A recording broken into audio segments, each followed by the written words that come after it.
누가복음 2장 41절입니다.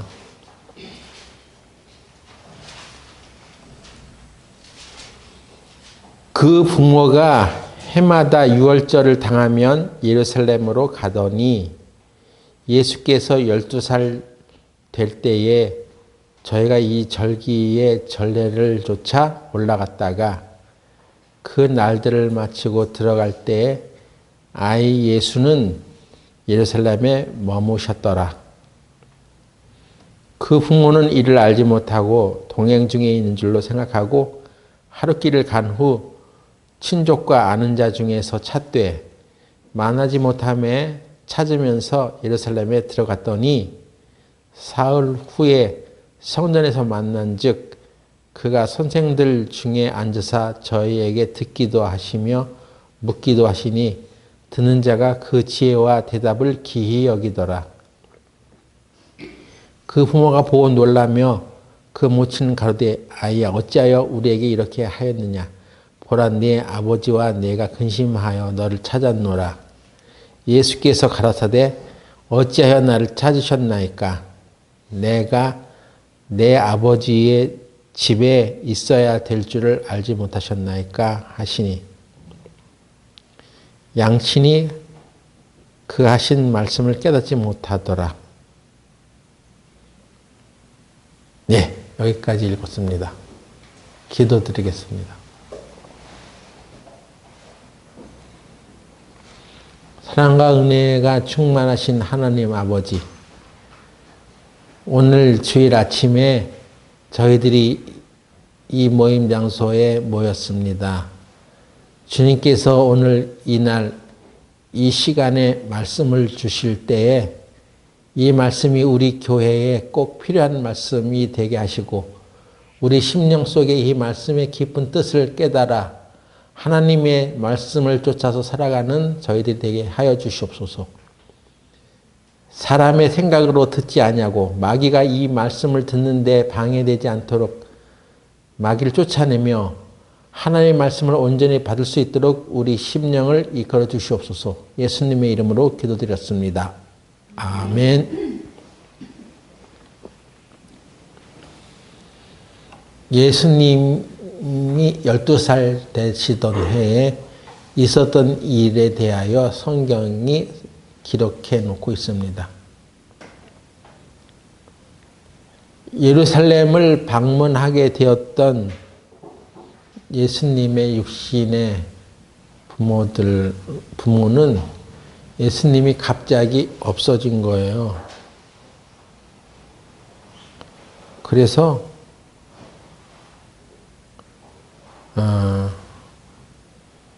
예루살렘에서 유월절 규례를 다 이제 마치고 집으로 돌아가는 길에 예수님이 없어진 것입니다. 근데 그것을 나중에 이제 알았죠. 근데 보니까 예수님이 성전에서 그 당시 그 율법 학자들하고 같이 대화를 하는데 심오한 대화를 나누시는 것입니다.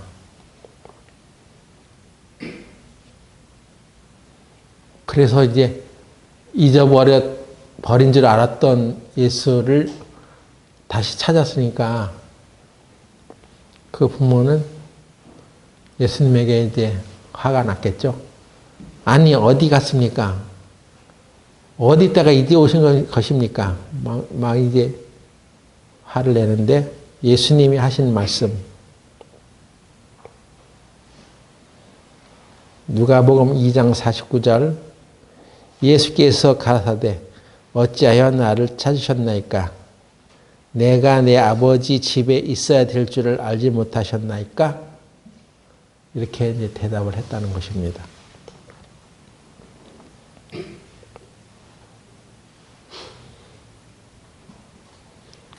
여기에 누가복음 2장 49절에 그래서 1번 하고 밑에 난하주 밑에 뭐라고 되냐면 내 아버지 집에 있어야 될 줄 이 말이 무슨 말이냐면 다시 말하면 혹 내 아버지의 일에 관계하여야 또는 내 아버지의 일을 하여야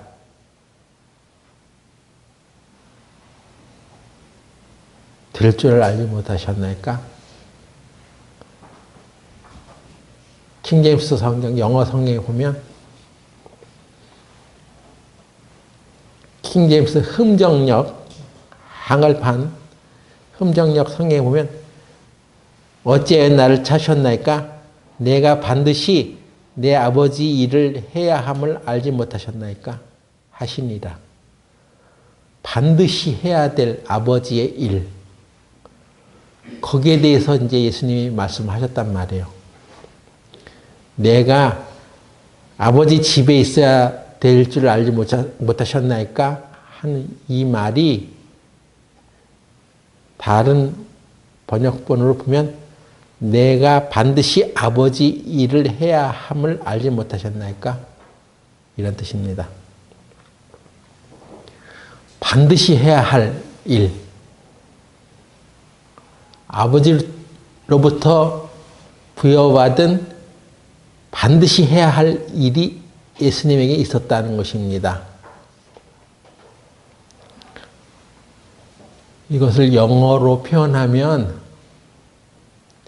must be, must, must라는 조동사를 써서 이제 설명하는데 must라는 말은 반드시 해야 되는 그런 의미를 가지고 있는 조동사예요.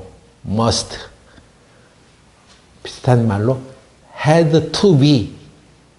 예? must be about father's business. 내가 반드시 해야 할 아버지의 일이 내게 있다는 것을 알지 못하십니까?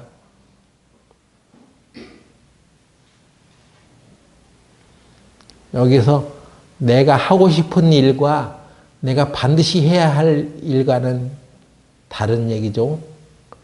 우리가 반드시 해야 할 일, 그것을 두 글자로 표현하면 뭐라고 하냐면 사명이라고 말합니다. 예수님은 12살 나이에 이미 내가 반드시 해야 할 사명이 있다는 것을 그 육신의 부모에게 말했어요. 아니, 예수님이니까 그렇게 하시겠지 하고 단순하게 생각할 것이 아니라 이 사명을 예수님이 어린 시절부터 알았다는 얘기는 내가 왜 이 세상에 왔고 이 세상에 와서 무슨 일을 해야 하는지를 분명히 알았다는 것입니다.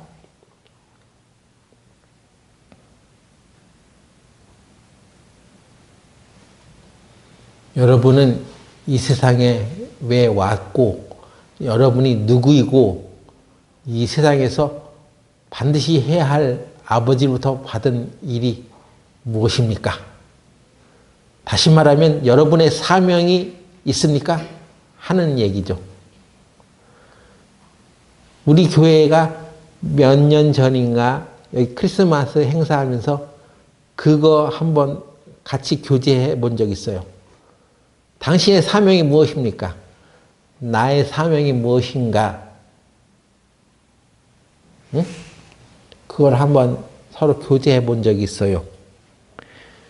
그때 제가 그 교제에 참석해서 여러분들이 하는 얘기를 듣다가 하나님이 주신 사명은 그게 아닌데 좀 더 자기가 가지고 있는 직업을 초월한 자신을 초월한 어떤 해야 할 일이 분명히 있을 텐데 아직 그런 것을 생각하고 있지 않는군 한 느낌을 받은 적이 있어요. 예, 사명, 이것은 중요합니다. 사명은 어디서부터 오는 것이냐면 내가 어떤 사람인지를 아는 것부터 시작해요. 내가 어떤 사람인지를 알면 내가 무슨 일을 하며 살아야 되는지를 자연스럽게 아는 것입니다. 내가 누군지 모르니까, 다시 말해서 나의 정체성, 내가 어떤 사람인지를 모르니까 내가 뭘 하며 살아야 되는지를 모르게 되는 것입니다. 바울도 그것을 얘기했어요.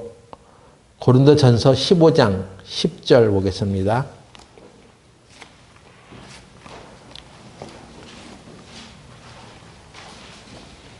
고린도전서 15장 10절에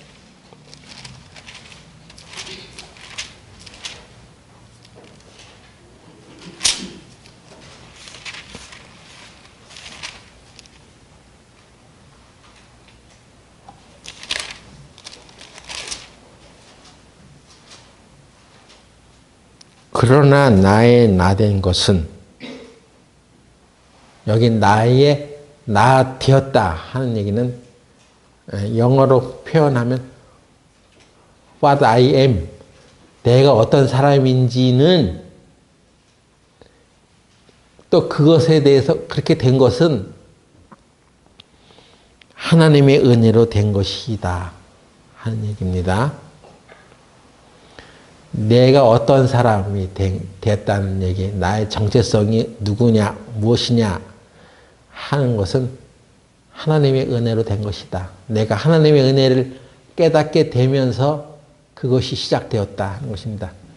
그전에는 세상 사람과 똑같이 바울도 살아갔었다 하는 것입니다. 예수 믿는 사람을 핍박하고 그렇게 살아갔었다 그런 얘기죠. 근데 그가 이제 사도가 되어서 곳곳에 하나님의 말씀을 전파하고 복음을 전하며 살아가는 그런 사람이 된 것은, 나의 나 된 것은, 내가 사도 된 것은 그런 뜻이죠.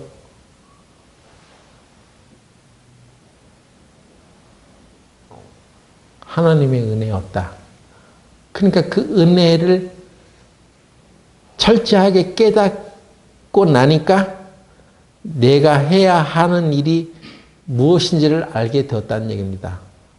내가 사도로서 이렇게 복음을 증거하고 온 곳에 하나님의 말씀을 증거하는 사람이 된 것은 내가 누구인지를 알았기 때문이다. 나의 정체성을 알았다. 하나님의 은혜를 내가 알게 되어서 나의 나 된 것은 그런 일을 하게 되는 사람이라는 것을 나는 알게 되었다. 이런 뜻이에요. 무슨 말인지 잘 이해하시겠어요? 예, 이해해야 됩니다. 잘 생각해야 됩니다. 나의 목적이 무엇인가? 그런 뜻이랍니다.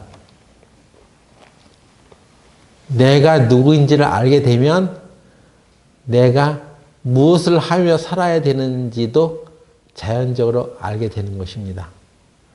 바울은 자기가 예수님의 은혜를 확실하게 발견하고 나니까 이제 내가 무슨 일을 하며 살아야 되는지를 알게 됐다는 얘기예요. 예수님도 일전에 말씀하신 적이 있습니다. 나는 선한 목자라. 요한복음 10장 14절 보겠습니다.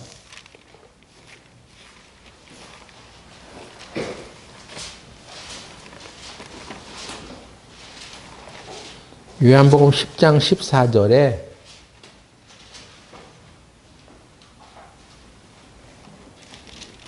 예수님은 자신에 대해서 자신의 정체성을 얘기했죠.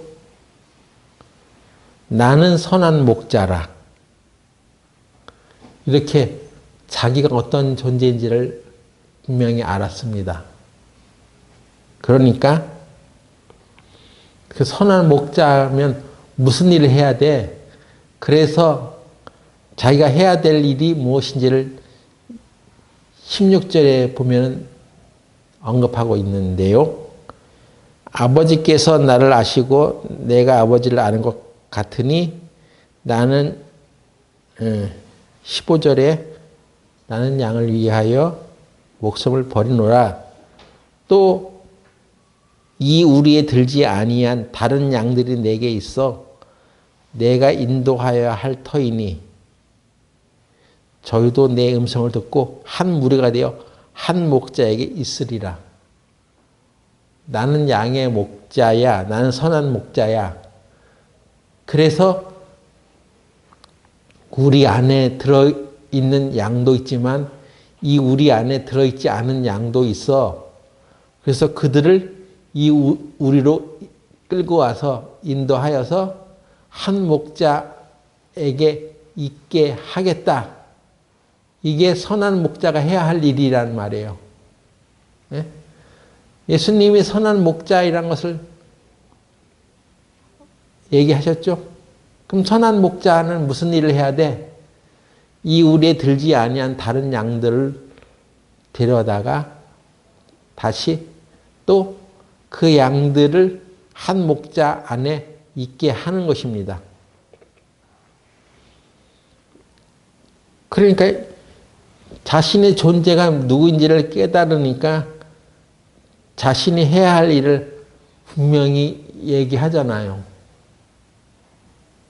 맞죠? 그래서 내가 누구인지를 분명히 아는 것이 중요한 것입니다. 그걸 분명히 알아야지 내가 해야 할 일이 뭔지도 깨닫게 되는 거예요.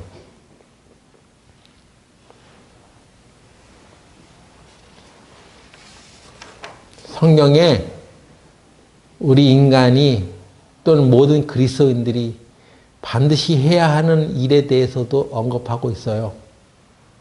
모든 세상 사람들에게 예수님께서 반드시 해야 하는 것이 있다고 얘기한 것이 있는데 요한복음 3장 7절 한번 보세요.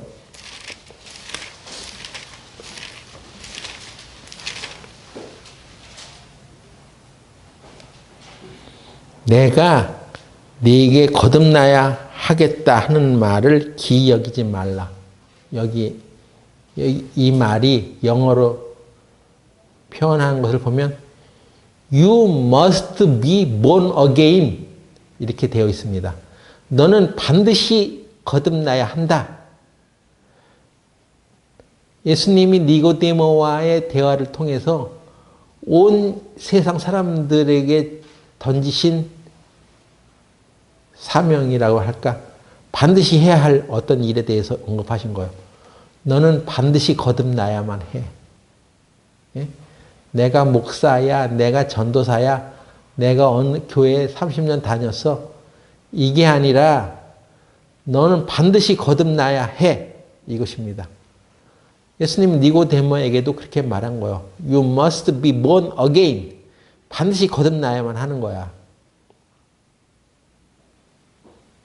왜? 너는 죄인이기 때문에 내가 죄인이라는 사실을 철저히 알면 사람이 종교생활해서 천국 가는 것이 아니라 예수님으로 인하여 예수님의 은혜로 반드시 거듭나야지만 천국 간다는 것을 성경이 말하고 있기 때문에 그것을 추구하게 돼 있단 말이에요. 근데 자기가 누군지를 모르니까 그냥 교회 옛날부터 다녔던 사람, 좀 종교적인 사람, 그래도 좀 내가 좀 그래도 선량한 사람, 쯤으로 생각하고 살아가니까 거듭나야 한다는 필요성을 느끼지 못하는 것입니다. 교회 열심히 다니라고요? 예수님이 그렇게 말씀하신 적이 없어요. 종교적이었던 이 니고데모에게 또 예수님께서 You must be born again. 넌 반드시 거듭나야만 한다. 거듭나지 않으면 네가 아무리 교회 다니고 살아가다가도 하나님의 심판 때에 천국에 가지 못하고 너는 지옥으로 가는 거야. 이렇게 말씀하고 있는 것입니다. 모든 세상 사람들이 반드시 해야 할 어떤 일에 대해서 예수님이 말씀하고 계신 거죠.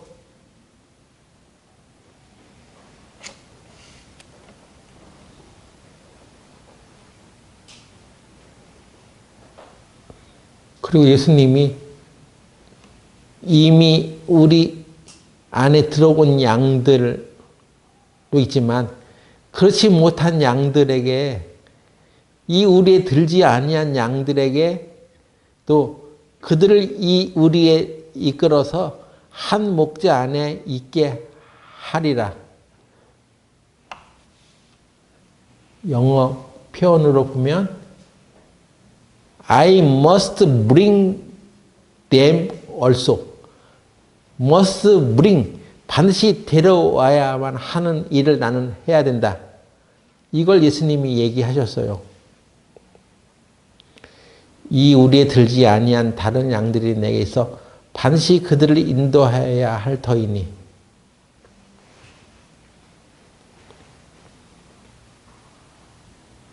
그러니까 어느 우리에게 들어있는 양이 착실히 한 목자에 주는 양식을 잘 받아먹고 살아가고 있다면 자연히 그 목자의 뜻이 무엇인지를 알고 다른 우리에 있는, 우리에 들지 아니한 양들에게 한 목자 안에 있어야 된다는 것을 말하는, 또 그것을 위해 살아가는 미션이 주어지는 거예요. 한 교회에 정기적으로 출석하고 그 교회 안에서 정확하게 하나님의 성경의 말씀을 공급받고 있다 보면 반드시 마음속에서 어떤 생각이 들어지냐면, 아, 나는 하나님의 참된 이 복음의 말씀을 이 우리에 들지 아니한, 하나님의 인도를 받지 아니하는 많은 사람들에게도 그것을 전해줘야 한다는 것을 알게 된다는 것입니다. 그게 우리 그리스도인들에게 또 주어지는 사명이라고 할 수 있어요. 예수님에게 주어진 사명은 바로 우리의 사명입니다. 그 일을 위해서 우리는 교회에 다니는 것이고 성경 공부하는 거예요. 그런 미션이 없어? 마음에? 여러분이 이 세상에서 무엇을 위해서 살아가는 사람들입니까? 여러분, 내가 하고 싶은 일만 하며 살아가기 위해서 이 땅에 있는 것이 아니에요. 내가 반드시 해야 할 일이 있는데, 아버지로부터 받은 그 일이 있는데 그건 하지 않냐고 내가 하고 싶은 일만 위해서 살아가면은 사명을 모르는 사람인 것입니다.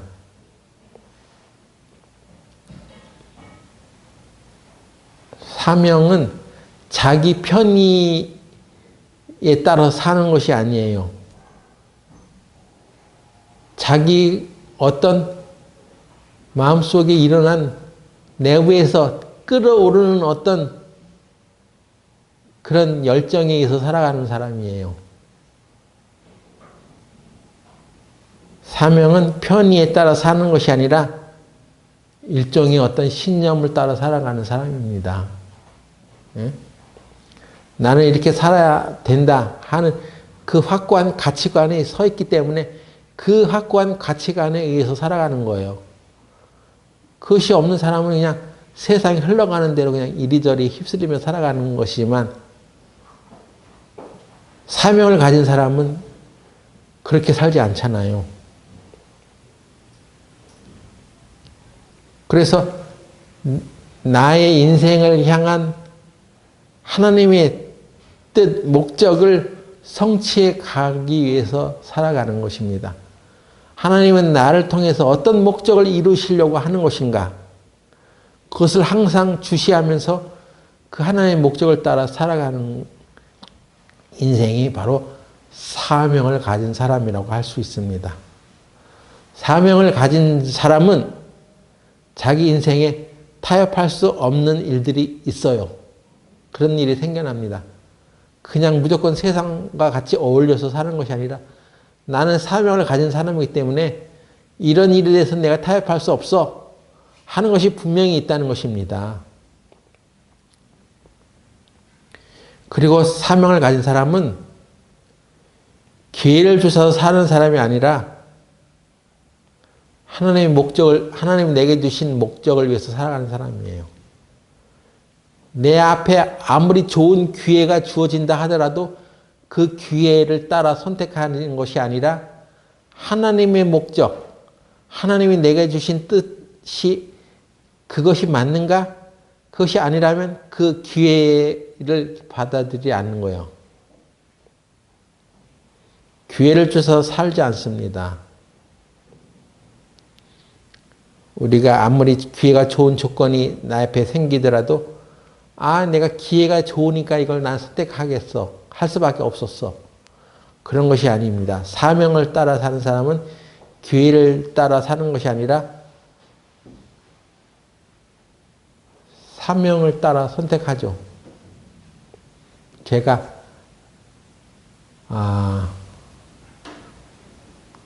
다치고 나서 베데스다라는 재활치료원 병원에 재활치료를 받게 됐는데 거기에는 치료사 선생님들이 많아요. 근데 그 중에는 마지못해서 그냥 이거 돈벌이로 생각하고 그 일을 하는 사람도 있지만 정말 훌륭한 치료사가 되려면 돈 때문에 하는 것이 아니라 어떤 사명을 가져야 돼. 그것을 내가 가자마자 3월 달에 거기서 많은 사람들하고 얘기를 한 적이 있습니다. 사명이 뭔지 알아? 내가 이거 반드시 해야 되는 일이야. 그건 잡이 아니야. 그냥 어떤 돈벌이 용으로 하는 일이 아니라 하나님이 나에게 맡겨주신 반드시 해야 될 일로 생각하고 아픈 사람들, 그 잘 못 걷는 사람들을 잘 돌보고 그들을 이렇게 치료해 줘야 돼. 그 일을 위해서 여기 왔다가 월급 적으면 그냥 다른 데로 확 옮겨버리고 힘들면 다른 데로 확 옮겨버리고 그러면 안 될 것 같아. 그래서 여러분들도 사명의식을 좀 가지고 살아가세요. 그런 얘기를 한 적이 있어요. 내가 목사라고 하니까 내가 하는 말을 그냥 그렇게 알아듣더라고요.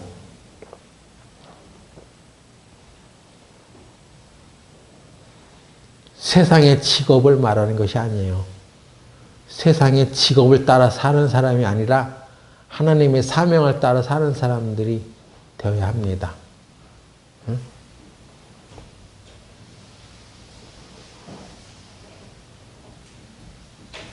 예전에 우리 수원교회가 모임 장소를 얻고 이제 교회를 시작할 무렵에 그때 이제 수빈이가 태어났는데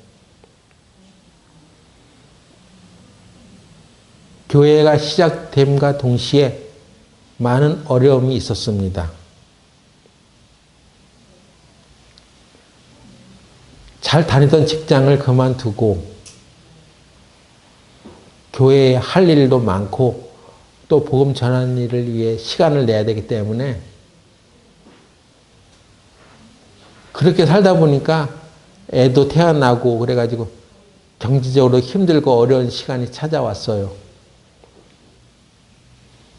그럴 때 우리 집사람이 한 가지 전화를 받게 됐는데 이상남 자매가 다니던 대학교의 학과 사무실에서 연락이 온 겁니다. 그 내용은 뭐냐면 대전에 있는 어떤 한 사립중학교에서 선생님을 구하는데 그 자리를 줄 테니까 그곳으로 갈 수 있냐는 제안을 하는 거였어요.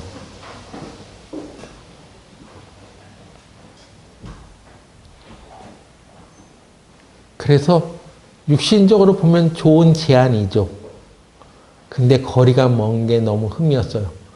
그렇게 먼 곳으로, 수원이 아닌 다른 곳으로 대전에 가서 그런 선생님 생활을 하면 돈을 많이 벌 수 있는지는 모르겠지만 교회를 제대로 할 수 없는 상황이 되어버리는 거예요. 근데 그때 당시 우리 집사람이 단호하게 거절을 했습니다. 싫다고. 나 이 수원에 교회 할 일도 많고 교회 시작된 지 얼마 안 되기 때문에 멀리는 갈 수 없습니다. 너무나 좋은 기회이지만 하나님이 말씀하시는 그때는 그게 사명인지도 모르고 그래도 그러면 안 된다는 그런 생각이 들어왔기 때문에 거절을 한 거예요. 우리가 많은 기회를 우리가 얻으며 살아가지만 여러분들도 많은 기회를 얻겠지만 주의하지 않으면 기회만 쫓다가 중요한 것을 놓치며 살아가게 됩니다. 누가 나한테 재정적인 후원을 해서 어떤 사업을 할 수 있는 어떤 돈을 제공해 주는 너무나 좋은 기회를 만난다 할지라도 그것이 지금 하나님의 말씀과 맞는 일이야? 하나님이 내게 주신 사명과 맞는 일이야? 사명을 모르니까 그것을 덥석 물어. 그걸 쫓아가. 하지만 사명을 분명히 아는 사람은 no. 좋은 기회인 건 맞지만 나는 그렇게 선택하지 않겠어. 이렇게 살아갈 수 있는 거예요. 사명이 없는 사람은 누가 이렇게 기회를 주면 그걸 쫓아서 살고 이렇게 살고 저렇게 살고 그런 것입니다. 사명은 우리가 살아가는 인생의 여러 부분에서 어떤 특별한 질서를 우리에게 가지게 합니다.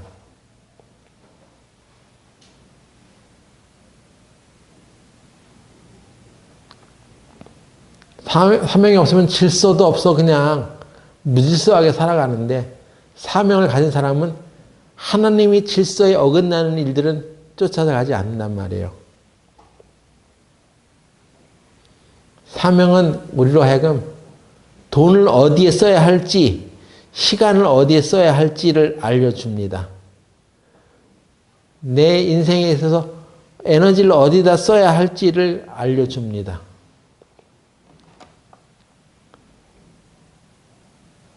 그런 거예요. 그래서 사명이 이렇게 중요한 거예요. 하나님으로부터 받은 나는 반드시 이 일을 하면서 살아가야 하는 사람이야. 라는 인식이 딱 들어오면 돈, 시간, 에너지 여기를 허튼 데 쓰지 않는 거예요.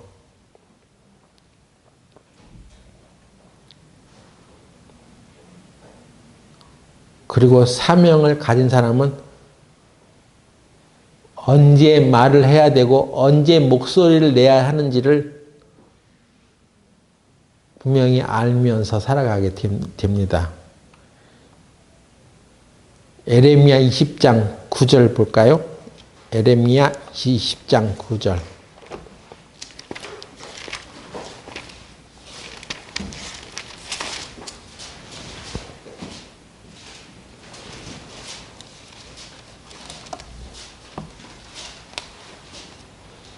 내가 다시는 여호와를 선포하지 아니하며 그 이름으로 말하지 아니하리라 하면 나의 중심이 불붙는 것 같아서 골수에 사무치니 답답하여 견딜 수 없나이다. 에레미야는 입 다물고 살고 싶었어요. 그런데 하나님이 자기에게 맡긴 그런 사명과 같은 것이 있으니까 하나님의 이름으로 말하지 않게 되면 내 속이 답답하고 견딜 수가 없다라고 말했습니다. 잠잠해야 될 때도 있지만 당연히 말을 해야 될 때도 있는 거죠.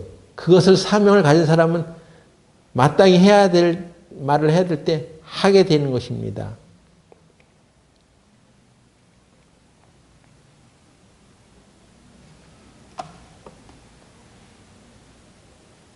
설교자들도요, 사명을 좀 가지고 설교를 해야 될 필요가 있어요. 설교는 그냥 이 설교 단상에 나와서 몇 마디 하는 게 아니에요. 하나님에서 받은 사명의식을 가지고 해야 되는 거예요. 우리 교회 설교자들은 이렇게 되길 바랍니다. 성경을 읽다가 성경을 읽고 성령의 인도를 받게 될 때 그 말씀을 분명히 전해야 하는 거예요. 예? 성경을 읽다가 성령의 인도를 받지 못하니까 특별하게 할 말이 없는 거예요.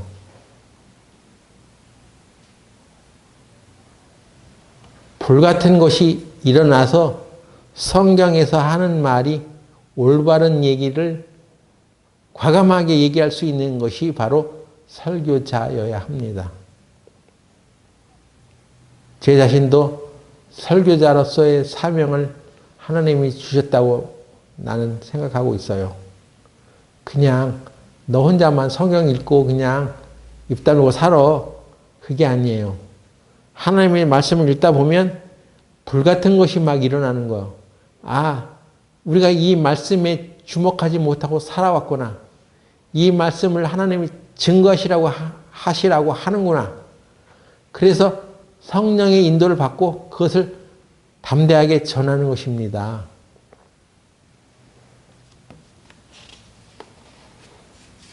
그것을 사명이 뒷받침해 준단 말이에요.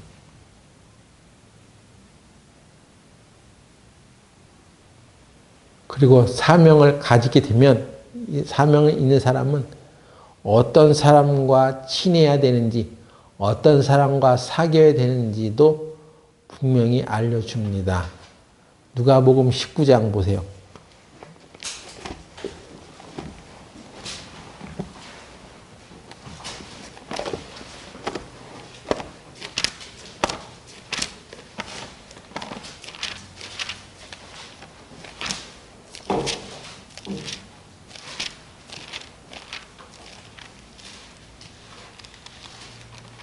누가복음 19장 5절에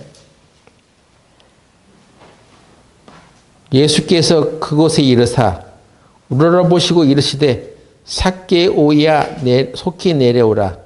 내가 오늘 내 집에 유하여야 하겠다 하시니. 지금 예수님이 삭개오 집에 가서 쉬겠다 하시면 유하겠다 하시잖아요.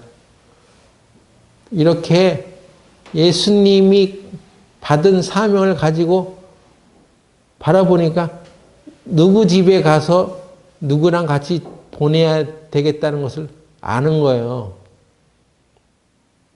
예? 아무나 그냥 세상 사람들 친구로 삼고 그들과 함께 지내고 그렇게 하는 것이 아니라 사명에 입각해서 사명에 충실해서 바라보면 어떤 사람을 가까이 해야 되고 어떤 사람과 같이 지내야 되는지 알게 되는 것입니다.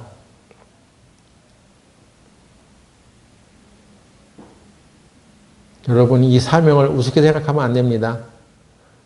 예수님은 12살 때 이미 자기 사명을 알았어요.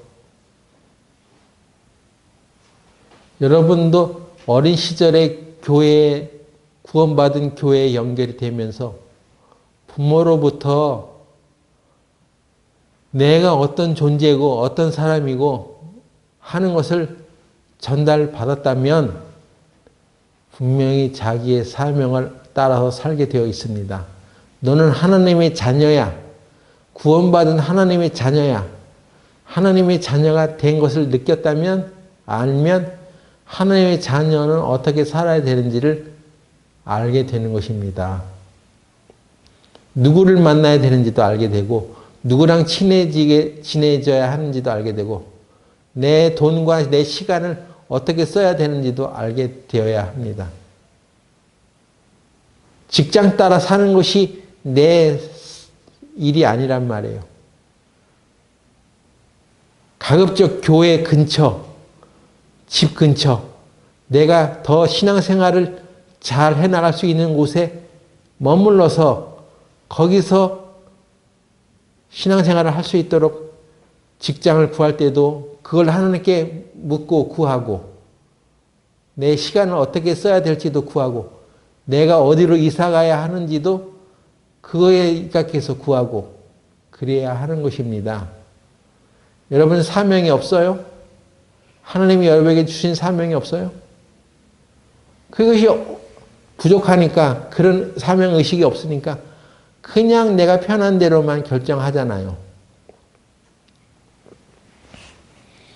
요한복음 4장 보겠습니다.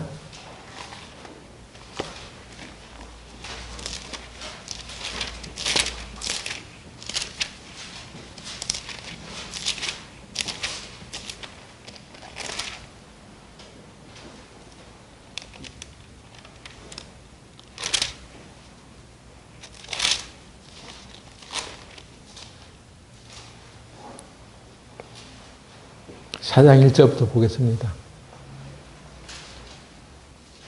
예수의 제자를 삼고 세례를 주는 것이 요한보다 많다 하는 말을 바리새인들이 들은 줄을 주께서 아신지라. 예수께서 친히 세례를 주신 것이 아니요 제자들이 준 것이라. 유대를 떠나서 다시 갈릴리로 가실새 사마리아로 통행하여야 하겠는지라. 4장 4절 사마리아로 통행하여야 하겠는지라. 이거 영어 표현으로 보면 he must needs go through 사마리아. 사마리아로 통과해야만 한다. 그 얘기입니다. 예수님이 왜 꼭 사마리아로 가셔야만 하냐 말이에요. 사마리아로 통행하여야 하겠는지라. 사마리아로 반드시 가야만 하겠다라고 예수님께서 말씀하시는 것입니다.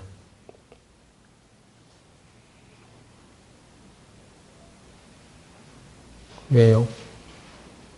아니 갈릴리에서 유대 땅으로 가려면 조금 이 사마리아로 통과해야 빨라. 길이 이제 단축돼.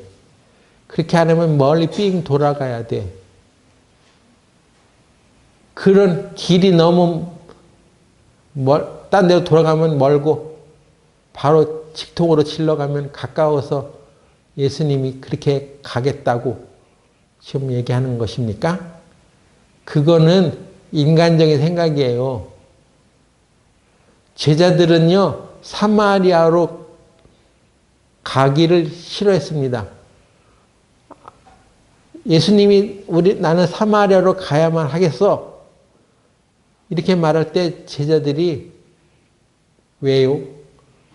왜 거기로 꼭 가려고 하십니까? 거기 사마리아 우리랑 친하지 않아요. 우리는 그 사마리아 우리는 할 일이 없는데요. 거기서 용모가 없는데요. 제자들끼리 논쟁이 시작됐습니다. 아니 예수님, 우리는 유대인들은 사마리아 사람들하고 잘 얼굴도 안 쳐다봐요. 우리 사마리아랑 별로 안 친해요. 그래서 사마리아로 왜 가느냐고 꿍시렁꿍시렁 이제 되는 거죠. 그럼 예수님이 아무런 의미도 없이 이유도 없이 그렇게 말했을까요? 아, 예수님이 하나님의 아들이시잖아요. 예수님의 그 영적인 감각에 사마리아에 있는 어떤 한 여인이 포착이 된 것입니다. 거기에는 반드시 구원받아야 될 한 영혼이 있어. 그게 누군지 알아? 우물가에 있는 여인이 나올 텐데 그 사마리아인은 남편이 예전에 5이 있었어. 그리고 지금 6번째 남편이지만 남편이 아니야. 실제 남편은 아니야. 여섯 번째 남자랑 같이 살고 있는데 그도 남편이 아니야. 그는 이 세상에 아주 채워지지 아니하는 육신의 소망을 따라 살아가는데 해결되지 아니하는 어떤 공허함이 있는 여자야. 그는 하나님께 진정으로 예배하는 길을 찾고 있는 사람이야. 그의 영혼이 구원받아야만 돼. 그것이 이제 예수님의 영적인 시각엔, 감각엔 포착이 된 것입니다. 근데 제자들은 그런 게 없죠. 왜 우리가 거길 가야 됩니까? 우리 사마리아에 할 일 없는데요. 거기에 만날 사람 없는데요. 이건 모든 그리스도인들에게 준 사명이 무엇인지를 우리가 생각해 봐야 합니다. 우리가 일전에 같이 신앙생활 하던 어떤 형제가 자기 아들이 결혼식 한다고 해서 우리가 안양에 가야겠다는 일이 벌어진 적이 있습니다. 그때 우리가 아니 이 사람 신앙생활도 안 하던 사람인데 자기 아들 결혼한다고 청첩장 돌리네? 염치가 있는 거야 아니야 하고 생각이 들 수도 있죠. 근데 그런 세상적인 이유가 아니라 그 영혼을 한번 생각해 본다면 우리가 찾아가서 그 영혼이 언제 주님 앞에 다시 돌아올지 모르지만 그 신앙을 회복하고 구원받는 그 가족들이 되어야 좋겠다는 생각이 들어졌습니다. 그래서 내가 몸이 불편한 가운데서도 거기를 참석하려고 했습니다.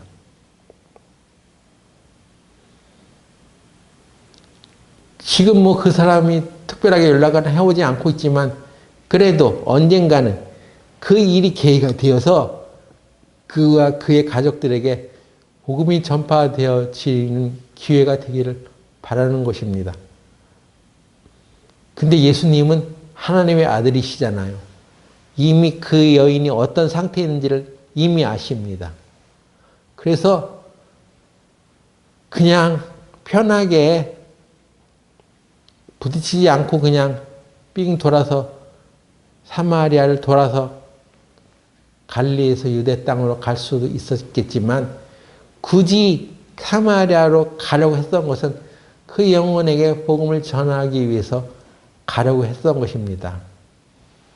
제자들은 그런 생각이 없으니까 왜가 거기를 참으로 힘들게 하시는구만요. 우리 유대인들은 사마리아 사람과 같이 얼굴도 보려고 하지 않는 사람이라는 것을 모르십니까? 그러면서 이제 말과알부하죠. 그리고 예수님은 그 우물가에 가서 그 여인을 만나서 복음을 얘기해주고 그리스도가 이 세상에 왜 오셔야 했는지 그 사람이 나라고 하는 것을 얘기해주고 있는데도 제자들은 관심이 없어. 배고파 그냥 단지 밥 줘 그런 얘기입니다. 배가 고파서 배고프다고 찡찡대고 있는 거예요. 그 제자들은. 징징대는 거죠.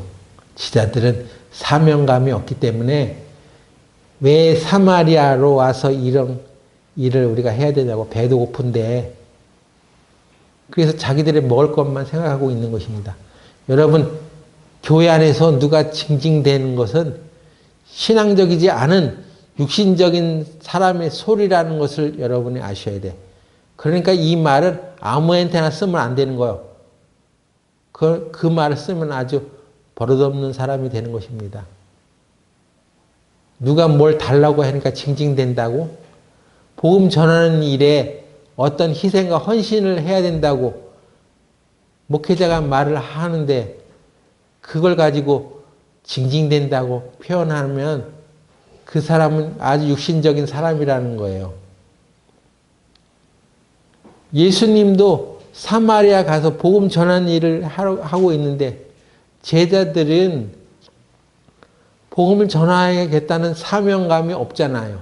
예수님은 사명을 가지고 얘기한 것입니다. 사마리아로 가야만 한다. We must needs go 사마리아. 반드시 가야만 한다라고 사명에 입각해서 말하고 있었던 것입니다.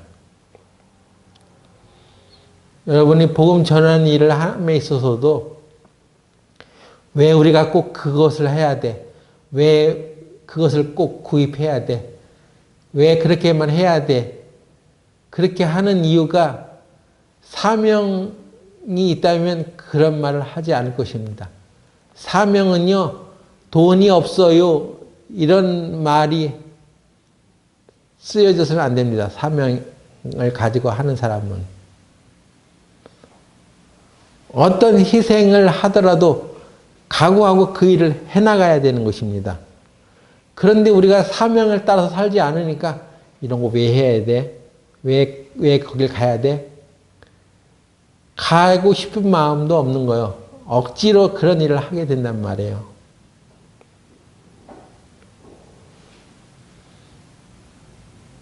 한 영혼을 건지려는 사명. 예수님은 한 영혼을 건지려는 사명을 가지고 말하고 있었습니다. 거기 가야만 한다.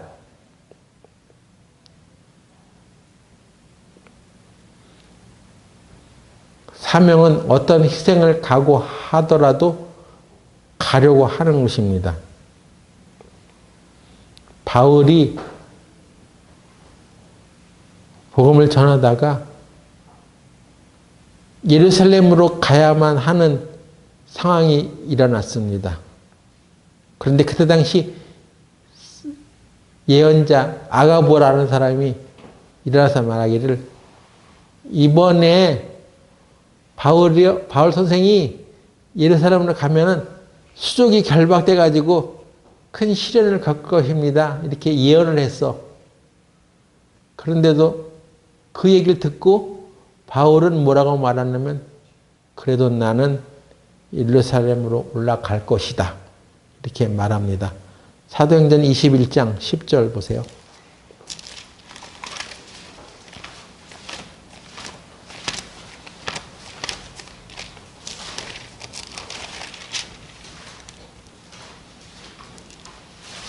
사도행전 21장 10절에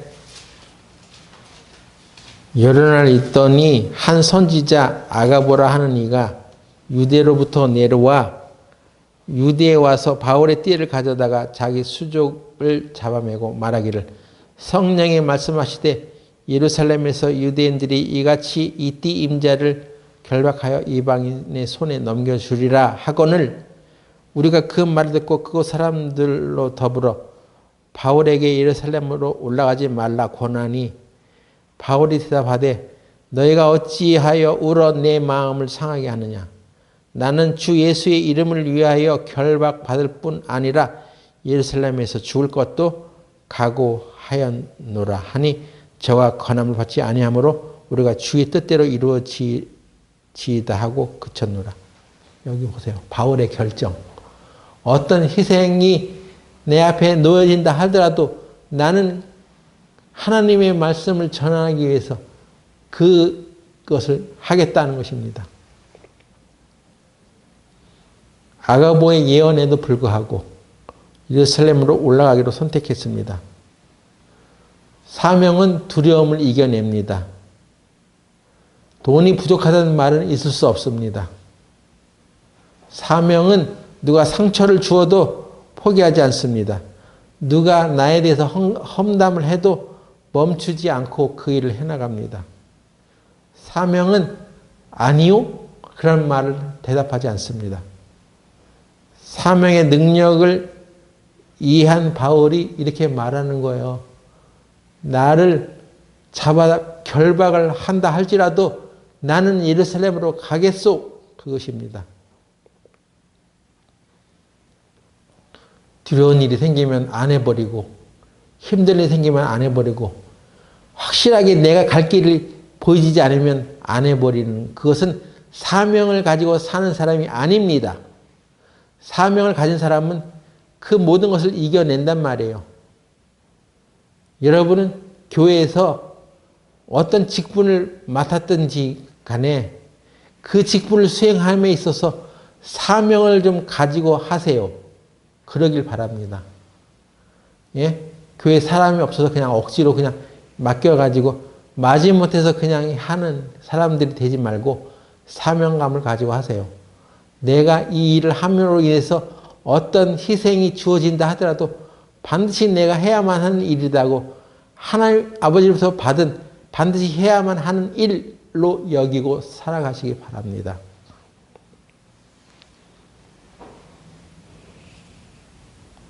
사명을 가지고 살아가면요. 사명은 죽음을 이깁니다. 그 하나님께로부터 받은 그 사명이 닿기 전까지는 하나님이 특별하게 보호해 주고 계신다는 믿음을 가지셔야 됩니다. 사도행전 27장 23절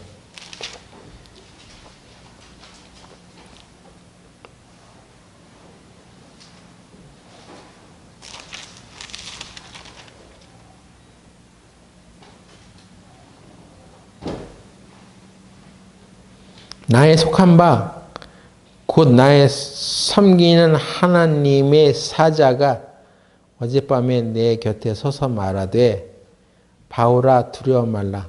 네가 가이사 앞에 서야 하겠고 하나님께서 너와 함께 행선하는 자를 다 내게 주셨다 하므로 그러므로 여러분이여 안심하라. 나는 내게 말씀하신 그대로 되리라 하나라고 하나님을 믿노라. 바울이 배를 타고 로마로 가는 길에 유라굴로라 하는 허리케인을 만났습니다. 광풍을 만났어. 이름이 있는 붙여진 광풍이니까 굉장히 그래도 센 바람이었을 것입니다. 허리케인 중에 이름이 붙은 허리케인이란 말이에요. 그래서 배 안에 탔던 모든 사람들이 짐을 다 버리고 그 배가 막 깨지기 일부 직전이 놓여 있습니다. 그래서 바울도 목숨이 위태로운 그런 상황이었어요. 그런데 바울이 하나님의 사자가 나타나서 자기에게 한 얘기를 듣습니다. 여기 말은 하나님의 사자는 하나님의 사자 또는 하나님의 천사는 하나님 자신을 말하는 것입니다. 하나님의 말씀을 통해서 야, 이 배는 너는 반드시 로마에 가서 가이사 앞에 서야 돼. 그 일을 위해서 넌 사명을 갖고 있어. 이 배로 풍랑 때문에 너희들이 죽진 않아. 하나님이 특별히 보호하셔. 그것을 알았어요. 그래서 선원들에게 얘기합니다. 배에 탄 사람들아 두려워하지 말아라. 하나님이 이 배와 선원들의 생명은 안전하게 지켜주신다. 하나님의 사명이 우리 가운데 있는 한 하나님의 보호하심으로 간다. 그것입니다.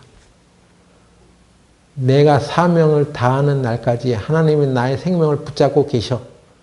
내가 이 땅에 사는 사명이 다 끝났다면 하나님이 나를 부르셔도 우리는 갈 수밖에 없는 거예요. 그런데 아직 내가 이 땅에 살아남은 것은 하나님이 나를 통해서 이루실 사명이 있다는 거 아닙니까?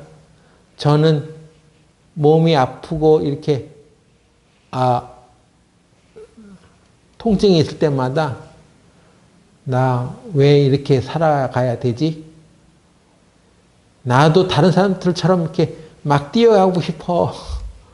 팔을 막 번쩍번쩍 들고 자연스럽게 살아가고 싶어. 걷고 싶고 뛰고도 싶어. 근데 이렇게 불편한 몸으로 왜 나는 이 세상에서 계속 살아야 되지? 그러면 이 세상에 사는 삶이 허무해지고 의미 없지 않나 하는 생각도 들어지는 거예요. 사명을 놓치면 그렇게 되는 것입니다. 내가 맡겨준 하나님의 사명이 마치는 그날까지 하나님 나를 보호해 주신다. 주님이 나를 지켜주고 계셔. 사명은 죽음을 이기는 거예요. 예? 그것이 바로 하나님이 우리에게 주신 사명의 원리입니다. 저와 여러분이 이 땅에 아직 살아있는 것은요, 하나님이 우리에게 맡겨주신 어떤 사명들이 있기 때문에 세상에서 사는 것입니다. 그것이 없다면, 하나님 아버지로부터 받은 마땅히 해야 할 일이 우리가 없다면 왜 우리가 세상에서 힘들게 고생하며 살아갑니까? 예? 이 땅에서 잘 먹고 잘 살기 위해서, 월급 더 많이 받기 위해서, 복음 전하는 일에는 하나도 신경 쓰지 않고 협력하지 않고 그건 내 일이 아니라고 생각하고 살아가려면 왜 우리가 이 땅에 살아남아 있는 것입니까? 여러분 잘 생각하세요. 그래서 그것을 자녀들에게도 확실하게 가르쳐 줘야 되는 것입니다. 네가 직장을 얻고 어디로 이사를 가더라도 그거는 하나님이 너에게 준 사명이 아니잖아. 사명이 따로 있잖아, 너는. 그 일을 잘 수행하기 위해서 선택하고 결정해야지. 그것을 가르쳐 줘야 하는 거예요. 부모가 그렇게 살지 않으니까 자식에게 가르칠 수도 없는 것입니다. 응? 우리가 하나님에서 받은 사명이 없기 때문에, 그 느낌이 없기 때문에 그냥 세상이 편한 대로 살아가게 하고 돈 많이 준 대로 가. 회사 가까운 데로 이사 가. 그렇게 그냥 허용해 버리고 마는 거 아니겠습니까?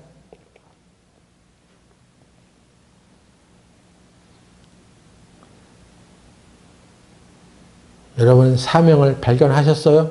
여러분의 사명이 뭔지를 발견하셨어요? 왜 발견하지 못하냐면 관심이 없어서 그렇습니다. 그렇게 생각하지 않는 거예요. 사명을 잘 생각하고 사명을 받은 자로서 살아가는 여러분들이 되시기 바랍니다. 기도하고 마치겠습니다.